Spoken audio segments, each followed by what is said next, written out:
আমি অর্ণব, আর আসার কথা ছিল। আমার ভাই হয়তো বলেছিল আমার কথা। ও হ্যাঁ হ্যাঁ হ্যাঁ, আসো আসো। এই ডান দিকে কিন্তু রং হয় নাই। ফাঁকি মেয়েরা কাম করে মিয়া, টাকা কিন্তু কেউ পাইবা না, বুঝছো?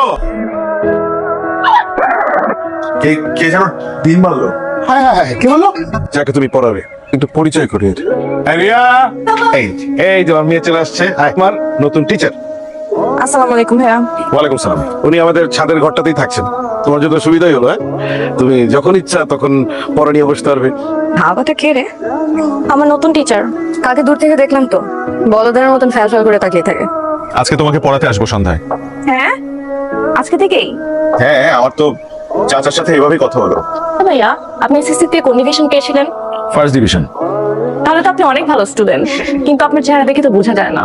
এরাই কি থার্ড ডিভিশন লেখা? না না ভাইয়া, আপনি তো দেখতে মাশাআল্লাহ অনেক সুন্দর। এটা আপনার জন্য। আপনি আমার অনুমতি ছাড়া আমার ছবি কেন আঁকলেন? তো আমার অনুমতি ছাড়া আমাকে উকি মেরে দেখে।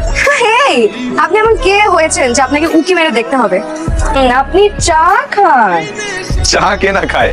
তাহলে আমাদের বাসায় খান না যে? আপনাদের বাসায় চা একটু বেশি ঝাল হয়, তাই। তবুবার দেশে আসছে। দেখা না করে কথা না বলেই বিয়ে? দেখছি তো ছবিতে। তাহলে একটা কাজ করবেন, ফোন ধরে আই লাভ ইউ বলে দিবেন, দেখবেন সব নার্ভাসনেস কেটে গেছে। ভালো লাগা আর ভালোবাসা এক কথার মশাই। আচ্ছা, আপনি আমাকে আপনার শহরটা একটু ঘুরে দেখাবেন?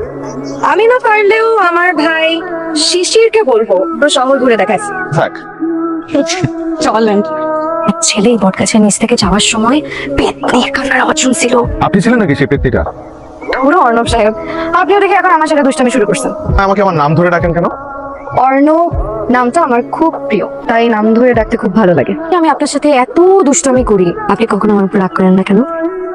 কারণ আপনার এই দুষ্টামিটা আমার ভালো লাগে। কিন্তু সবাই তো বলে আমার চেঞ্জ হওয়া উচিত।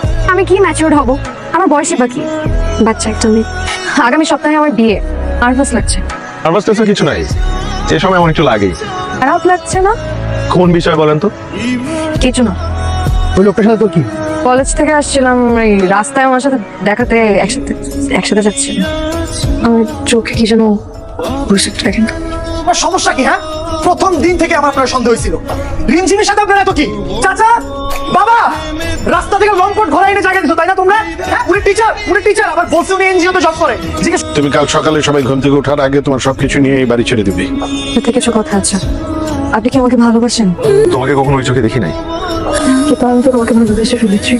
স্টেশনে আমি তোমার জন্য অপেক্ষা করবো। বুঝলাম। আমি জহির, অর্ণবের বন্ধু। অর্ণব চিঠিটা দিয়েছে।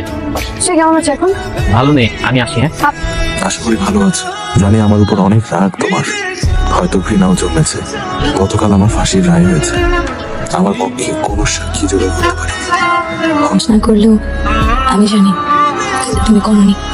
আপনার যে বন্ধুটি সরাসরি খুনের সাথে জড়িত ছিল, সে পুলিশের হাতে ধরা পড়েছে। আপনার মামলাটি আবার আদালত তোলা হচ্ছে। একবার ফুলপুর গ্রামে নিয়ে চল, এখনো বেঁচে আছে জানি না। তুই কি অর্ণব নামে কাউকে চেনেন? না। অর্ণব নামে কাউকে চেনেন? 40-45 বছর এর কাছাকাছি হবে। বিয়ে করেনি কেন এখন? মায়া আটকে গেছে। একজনের মায়াবী চোখ আর হাসিতে জীবন যে কখন আটকে গেল টের পেলাম না। বাকিটা জীবন একসাথে কাটাতে পারি না। এতগুলো বাচ্চার মা হতে পারবে তো? পাশে থাকলে আমি সব পারবো।